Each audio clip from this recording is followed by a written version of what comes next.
If the whole world laughed when you told the truth, would you dare to say it again? Noah didn't like crowds. He liked rhythm, stillness, and the quiet repetition of doing things right: footwork, shadowboxing, breath control. But that morning, the gym was a riot of posters, balloons, and too many voices. It was day 1 of athletic week, and Coach Calder, loud as ever, was parading around like a game show host, his whistle swinging with every step. "Who's got a story?" he boomed. "Family champions, legends in the bloodline? Speak up! Let's hear it!" Students shouted out, track stars, football brothers, dance moms. The mic bounced from kid to kid like a dodgeball. Noah sat cross-legged in the third row, eyes down, fists tight in his lap. He wasn't going to say it. He had told himself that 100 times before he left the house. But Mia elbowed him. "You said your grandpa was a boxer," she whispered. "Say it." Her voice didn't pressure, but it didn't let go either. Noah's hand rose like it didn't belong to him. Calder grinned, always hunting the next punchline. "Yes, Noah? What V you got?" Noah stood, his voice soft but even. "My grandpa won a record, 183 boxing matches in a row." A beat of silence. Not the kind that makes room for all. The kind that coils, waiting to snap. "What?" a kid muttered. Then another, louder. "Against what, pillows?" Laughter cracked. Calder chuckled into the mic. "Was that in fight night? Or was he beating up imaginary friends?" The gym roared. A kid mimed punching the air and spinning in a cartoon fall. "K.O. Grandpa! Champion of invisible boxing!" Another. "Did Rocky teach him?" Calder raised a hand in mock surrender. "Hey now, let's not be mean. Big dreams come in small packages, right?" But the damage was done. Even Mia didn't meet his eyes. Noah didn't reply. He didn't sit down fast, didn't walk away either. He just stood there for a moment, still, ears burning, fists closing inside his sleeves. Then he lowered himself slowly back into the row, as if sitting would make him disappear. Somewhere behind him, someone whispered, "Next up, Air Punch Nationals." That afternoon, someone drew a stick figure with oversized gloves on the whiteboard outside the gym. Underneath, "Grandpa K.O., undefeated in his imagination." Noah walked past it without flinching. But later, in the janitor's closet, someone found a crumpled paper towel stuffed into the corner of a shelf. It was stiff from drying something wet. No one asked what. No one needed to. Because that was the day Noah became the joke. And everyone laughed, except one man, in a quiet house, folding an old hoodie that still smelled like sweat and broken silence. Before we dive in, let us know where you're watching from today, and if you like this story, don't forget to subscribe. By second period, the joke had grown legs. Someone redrew the stick figure with bigger gloves and added a cape, dubbing it Knockout Night.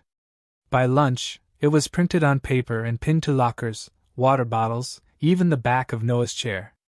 Kids passed by making sound effects, whooshes, thuds, and exaggerated groans like fake knockouts. One boy staggered in front of him, flopping onto a desk. "Another victory for the undefeated Stallone," he shouted, arms flailing. Laughter followed, easy and loud. Noah didn't flinch. He didn't argue. He didn't explain. He just moved slower, smaller, like a shadow shrinking under too much light. In the cafeteria, a group at the next table placed an unopened milk carton in front of him. "For protein," someone said. "Gotta fuel those 183 wins." The carton tipped, leaked, and no one cleaned it. A teacher walked by and didn't stop. No one did. At recess, Noah kept to the edge of the fence, tracing a line in the dirt with the toe of his sneaker, again and again, until the line was too deep for grass to grow. Mia didn't come over. Not this time. She watched from across the field, her hands in her sleeves, guilt heavy in the slump of her shoulders. Inside, Calder sipped from his coffee thermos in the teacher's lounge. "Kid's got imagination, I'll give him that," he joked. "Either that or a pretty lonely grandpa with a good printer." Someone else laughed. "Maybe he's confusing Rocky with real life." Calder nodded. Wouldn't be the first time a kid believed in a movie more than the truth. The janitor didn't join in. He just kept wiping down the counter, slow and steady, his eyes focused somewhere past the surface. When the room emptied, he stood quietly by the staff bulletin board, looked at the week's schedule, and lingered over one name, Noah Stallone. Later that evening, Noah sat in his room, hunched over an open notebook filled with old notes, dates, match numbers, title bouts, all in careful pencil strokes. His handwriting had been neater then. He stared at the page for a long time before tearing it out, folding it, then again, smaller and tighter, until it was a cube the size of a coin. He dropped it in the wastebasket, then didn't move. The trash can stayed open. He didn't close it. Downstairs, the dryer hummed. The air smelled like oil and cotton. In the laundry room, an old hoodie hung from a hook. The collar was frayed, sweat-stained. Noah passed it on his way to bed, paused, then kept walking.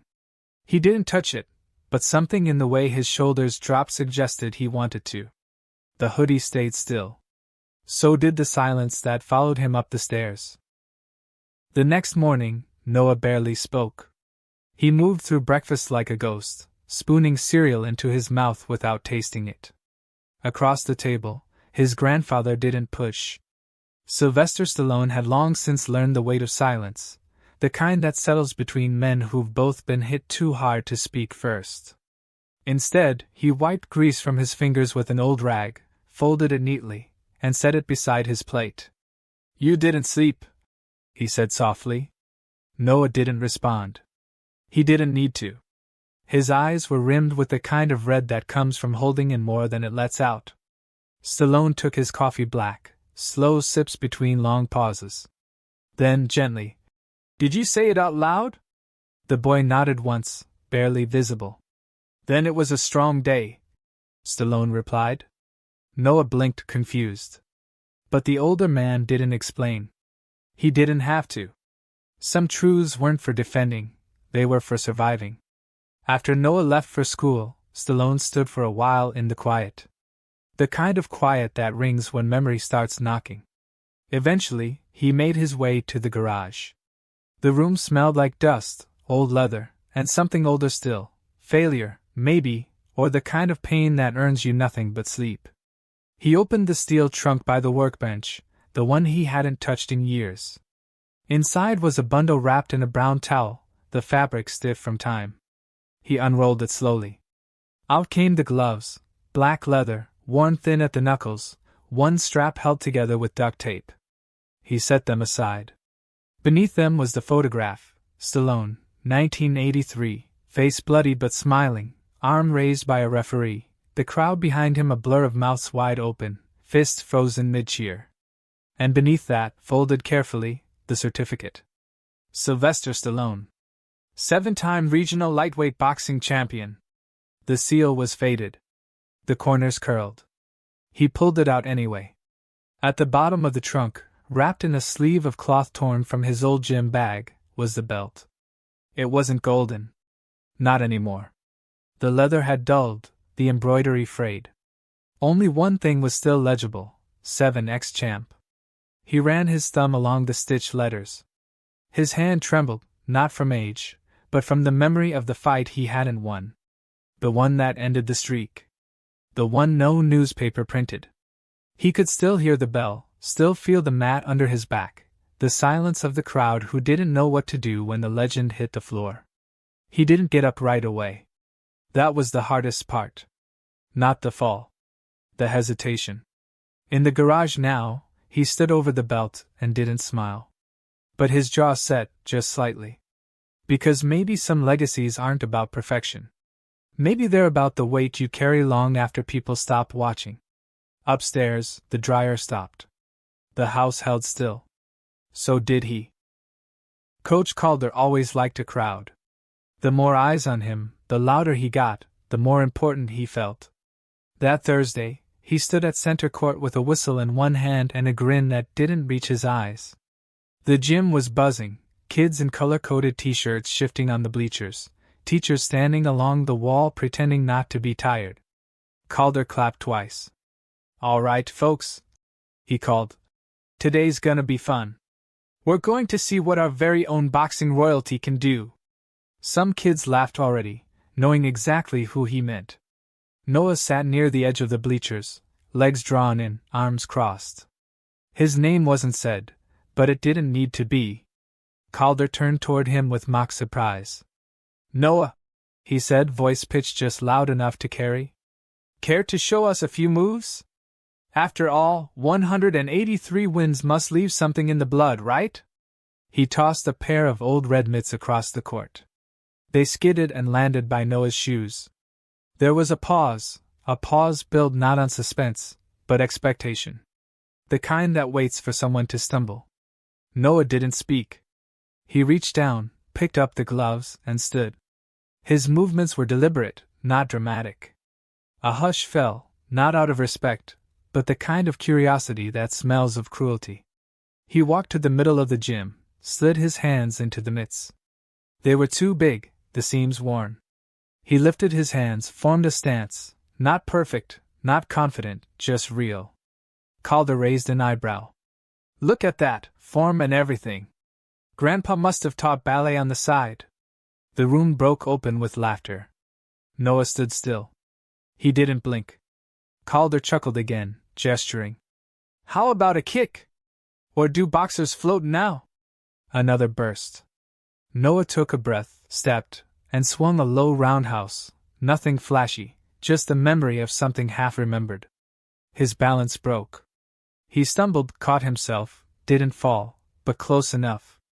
Calder clapped. "And the champ goes down. Watch out, gravity's undefeated too." The laughter this time was harder, meaner. Noah slowly peeled the gloves off, set them on the floor with care, then walked back to the bleachers, expression unreadable. Behind him, someone whispered, "Stumble Stallone, Jr." In the locker room later, someone chalked an outline on the floor near the benches. Inside it, a small sign, Noah vs. Physics, 0 to 1. No one stopped it. No one erased it. Noah changed in silence. Outside, the hallway buzzed with talk of the moment, kids retelling it like a comedy sketch. But none of them noticed the janitor standing just down the corridor, broom paused, eyes steady on the open gym doors. He didn't speak. He just watched. And when the last bell rang and the hallway emptied, he walked past the chalk outline without stepping on it, like some things were too small to matter, but still too wrong to ignore. Noah didn't mention gym class that night. He didn't mention the gloves or the stumble, or the laughter that followed like a slow echo stuck to his shoes. He just sat at the kitchen table, dinner growing cold in front of him, pushing green peas into spirals with the back of his fork. Across the room, Stallone leaned against the counter, arms folded, watching without pressure. He didn't ask. Not right away. The silence hung long enough to feel like a question. Eventually, Noah broke it, barely audible. "I slipped." Stallone didn't move. "They laughed," the boy added. His eyes stayed down. "They always do." Stallone walked over, pulled out the chair across from him, and Saturday. "You didn't fall," he said. It wasn't a question. Noah didn't answer. "They made a chalk outline," he whispered. "Coach didn't stop them." He looked up then, eyes sharper than his voice. "Maybe I did lie. Maybe none of it's real." Stallone's gaze didn't waver. "You think that?" Noah nodded, but not like someone agreeing, more like someone surrendering. Stallone stood, slow and solid. He didn't say anything as he walked down the hall. A few minutes passed. Then came the creak of the garage door, the clank of metal drawers. Noah sat still, hands curled under the table. When Stallone returned, he was carrying something wrapped in worn cloth, edges stained with age. He laid it gently on the table between them. Then, with deliberate hands, he began to unwrap it. First came a yellowing newspaper clipping. Noah leaned closer. The headline read, "Stallone claims 7th title and unbeaten streak." Beneath it, a photo, grainy, black and white, of a younger version of his grandfather, arms raised, face swollen, triumphant. Then came a folded letter, stamped with an official seal. Stallone didn't explain it. He didn't need to. Noah read the first line. The United Boxing Association congratulates Sylvester Stallone on a historic undefeated amateur run. After that, the certificate, edges curled, signature still crisp. And finally, at the bottom of the bundle, wrapped in a faded towel, the belt. It was heavier than it looked. Worn leather, frayed threading. Noah reached out slowly, as if it might vanish. This is real? He asked. Stallone didn't smile. He just nodded once. You think I typed all this in the school library? Noah almost laughed. Almost. His fingers brushed the gold-stamped letters. Why didn't you tell anyone? He asked. Didn't feel like the point anymore. Stallone replied. Fighting's about proving something. Living's about not needing to. The boy stared at the belt, his reflection warped in the scratched brass plate. Can I bring this to school? Stallone shook his head. You don't need to. But they don't believe me. Stallone leaned in. His voice dropped. Being doubted doesn't make you wrong. And being believed doesn't make you right. The truth doesn't change just because they laugh. It waits. And when it shows up, it doesn't yell. It just looks you in the eye. Noah didn't answer. But this time, he didn't look away. Friday morning moved slower than the rest. The air felt thicker, the halls louder somehow, like everyone was talking over the memory of yesterday. Noah didn't speak on the walk to school. He didn't eat much. He didn't expect anything to be different. His shoulders still carried the same silence as before, but something underneath had shifted, barely, but enough. He walked into the gym like he had every other day that week, except this time, his eyes didn't drop when the whispering started. The kids at the edge of the bleachers nudged each other, some smirking, some already whispering guesses about the next round of jokes. Someone had updated the chalkboard in the hallway. KO count, 183-0-1. The 1 was circled. Bold.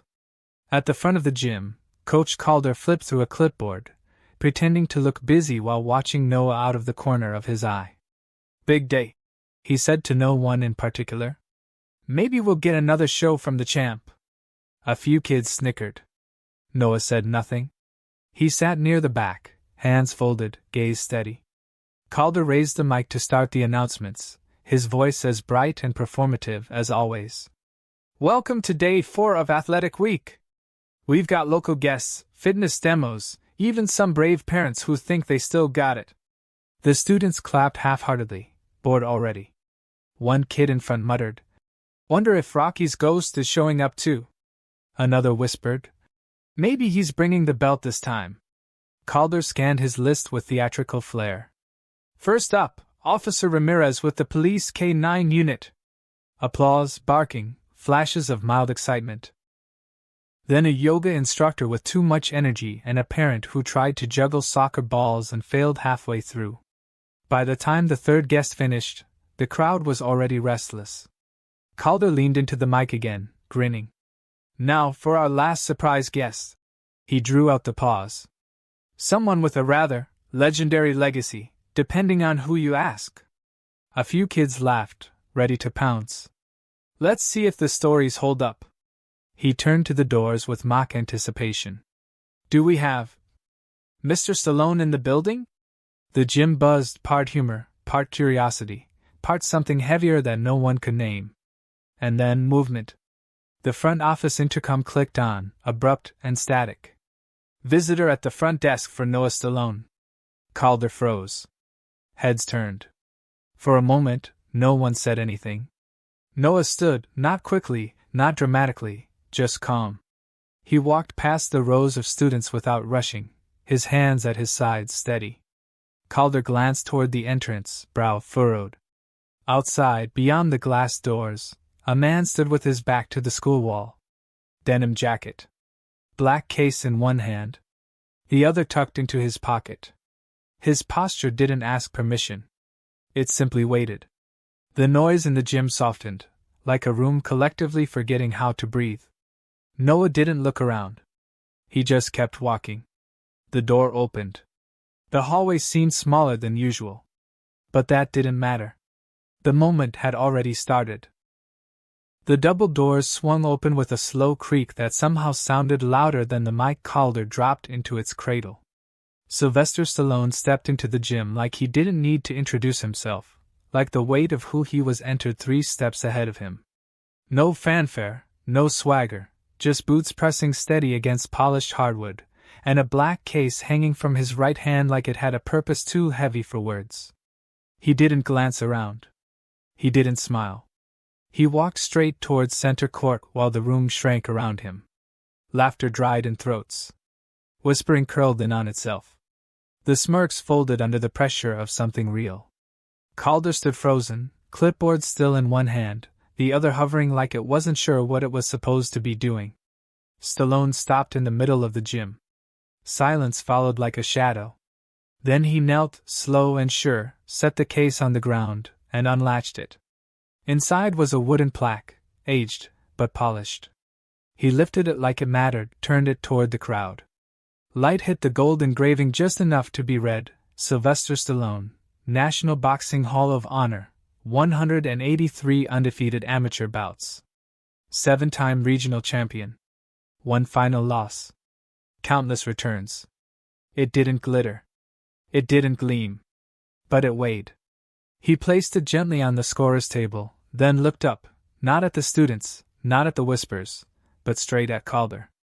His voice came low, even, without trying. Someone here said legacy sounded made up. Calder's throat moved, but he didn't speak. Said it like truth needed approval to be real. A few heads turned. Some dropped. Noah stood in the aisle, unmoving, his hands open at his sides, as if even he wasn't sure what to do with them. Stallone didn't look at him yet. He kept his eyes on Calder. You teach them how to run faster, he said. I hope you also teach them when to stand still. Calder opened his mouth. Nothing came out. You train their bodies, Stallone added. Try training what they do when someone tells the truth and gets laughed at for it. He paused, then finally turned to Noah. And for the first time that morning, the gym seemed to breathe. Stallone gave him a single nod. Not an invitation, not a gesture for performance. Just a mark of recognition. Noah walked forward, 1 step at a time. When he reached the table, Stallone held the plaque out, not to the room, not to prove anything, but to the boy. Noah took it in both hands, fingers trembling. The weight was real. So was the silence. Stallone turned, walked away with the same slow precision he'd come in with. 2 steps before the door, he paused, looked back once. You don't have to clap for the truth, he said. But you should never laugh at it. And then he left. No applause followed. Just a stillness too deep for sound. The gym emptied slowly that afternoon, as if the air itself had forgotten how to carry noise. No one ran. No one shouted. Even the usual echo of sneakers and lockers felt quieter, muted under something heavier than silence. Calder sat alone in his office, the lights dimmed, the blinds half closed like they couldn't decide whether to shield him or expose him. His whistle lay on the desk beside a cold cup of coffee and a list of student names he'd read so casually just hours earlier. He wasn't reading it now. He wasn't doing anything but staring at a spot on the wall where a framed photo of last year's dodgeball champions hung crooked. 3 soft knocks broke the stillness. He didn't answer.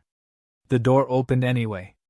Stallone stepped in, no longer in the denim jacket, just a dark button-down, sleeves rolled, knuckles faintly scarred like time had written its own history on his skin. He didn't ask to sit. He didn't sit. He looked around the room, not with judgment, but with memory. Like he'd been in rooms like this before. Calder stood awkwardly, one hand hovering over the back of his chair. Look, he started. I didn't mean anything by it. The kid said a lot. It sounded. I thought he was making it up. Stallone didn't blink. You didn't think he was lying, he said. You thought it might be true. And that scared you more. Calder shifted. It was just a joke. The kids were laughing. Because you told them it was okay to. Stallone's voice wasn't loud. It didn't have to be. You laughed first. That's all permission they needed. Calder looked down. He didn't even defend himself. He muttered. He just stood there. And you made a room out of that silence, Stallone said. Then you filled it with your voice. The two men stood like bookends in a room that felt smaller by the second. The overhead lights hummed, the only sound between them. Finally, Calder spoke again, quieter. I didn't know who he was. I didn't know you were real. Stallone looked at him for a long moment. You don't need to know who someone was to treat them like who they are, he said. You mocked a legacy you never earned, and you laughed at a boy who didn't owe you proof. He turned to leave, but paused at the doorway. You like being the loudest man in the room. That usually means you're the one who listens the least. Calder didn't argue. He just stood there, the clipboard still in his hand, forgotten. Stallone didn't slam the door behind him. He didn't need to. Some exits echo without sound. And when the latch clicked, it didn't feel like an ending. It felt like something had been removed. Something that might not come back. Noah didn't expect anything to change. He didn't expect the hallway whispers to stop, or the jokes to vanish, or the stares to soften. He didn't expect Calder to look at him any differently, or the world to turn slower just because someone had finally said something that mattered. And yet, on Tuesday morning, tucked between the trophy case and a dusty photo of the 1998 track team, something new had appeared. No banner. No announcement. No ribbon to cut. Just a small wooden box mounted quietly to the gym wall. Inside it, under dim lighting, sat a pair of black boxing gloves. The left glove had a faded strip of athletic tape around the wrist, the right was worn smooth across the knuckles. Between them, barely visible unless you stepped close, the initials were stitched in thread almost too dull to read, SS. Beneath the glass, a brass plate read, You don't wear them to fight. You wear them to remember. Noah noticed it by accident. He was carrying a bin of cones back from the supply closet, cutting through the hallway like he always did, head down, shoulders tight. But something in the way the light hit the wall made him glance up. He stopped mid-step. He didn't move for a long moment. He didn't smile. He didn't touch the glass. He just stood there, reading the words again and again, as if each one was somehow speaking to something he hadn't been able to name. Behind him, the gym echoed with distant footsteps and squeaking shoes, but it all felt far away. Like he was standing at the edge of something only he could see. Calder passed by. He slowed when he saw Noah, then stopped a few feet away. For once, he didn't say anything right away. When he finally did, his voice was quiet. We put it up Friday after school. Noah didn't answer. Calder shifted his weight, glancing at the box, then back at the boy. Felt like the kind of story that didn't need more words. Still, Noah said nothing. He just kept his eyes on the gloves. After a few seconds, he asked, not turning his head, Whose idea was it? Calder hesitated. Then, does it matter? Noah didn't respond. He didn't nod. He didn't shake his head. He just took one last look at the gloves, the tape, the thread, the quote. Then he walked away. No ceremony. No audience. Just the sound of his sneakers against the tile floor. And the gloves stayed on the wall, quiet and still, like they had been waiting for someone to notice, not to prove something, but to remind someone of what had already been proven. Not with punches. Not with trophies. But with the act of standing up and walking forward anyway. Lunch came and went without a single whisper. No new jokes. No new sketches. The betting sheet that once lived in Jaden's pencil box had disappeared, and no one asked where it went. Noah sat alone under the old tree by the fence, the same spot where kids used to circle him with questions dipped in mockery. Now they passed by without stopping, not in fear, not in reverence, but in something quieter. A kind of space. Mia approached, notebook in hand, but no words prepared. She sat beside him, knees crossed, arms around her legs. You okay? She asked. Noah nodded. He left a note, he said. She glanced sideways. Who? Coach. He pulled a folded paper from his pocket, the edges creased from being read more than once. Mia didn't reach for it, didn't ask to read. What did it say? Said I didn't need to prove anything. She leaned back, looking at the sky. You didn't. Noah said nothing, but this time, he didn't look away. That evening, the house was quiet again, no hum of machines, no silverware clinking, just the sound of the porch creaking beneath old weight. Stallone sat in his chair, gaze drifting across a sky bleeding orange into deep blue. Noah joined him, holding a glass of water, the porch light behind them casting long shadows toward the road. They put your gloves on the wall, he said. Stallone didn't look over. Which pair? The old ones? Figures. Only ones that knew what losing felt like. A pause passed between them. Then Noah asked, What does legacy mean? Stallone leaned back, exhaled through his nose, eyes still on the fading sky. It means showing up when it'd be easier to walk away. The wind brushed past, light and clean. In Noah's room, the belt still sat on the desk, unworn, untouched, resting beside a sketchbook now open to a new drawing. This one didn't show fists raised or enemies defeated. It showed a hallway, plain and quiet. On one side, a shadow box, gloves inside. On the other, a boy walking past, head upright. Not proud. Not angry. Just real. The next morning, Noah passed that same display again. He didn't stop this time. A second-grade girl stood in front of it, staring with the same stillness he'd once held. She pointed at the gloves and said to her friend, That's his grandpa. He's real. Noah kept walking. Didn't turn around. Didn't need to. And behind him, those gloves stayed in their place, silent, worn, stitched with stories no one would ever fully hear. Not because they had to be told, but because they had already been lived. Some truths don't echo. They just land. And some names don't need to be spoken to be known. If you enjoyed this story, let us know in the comments. And don't forget to like, share, and subscribe for more inspiring stories.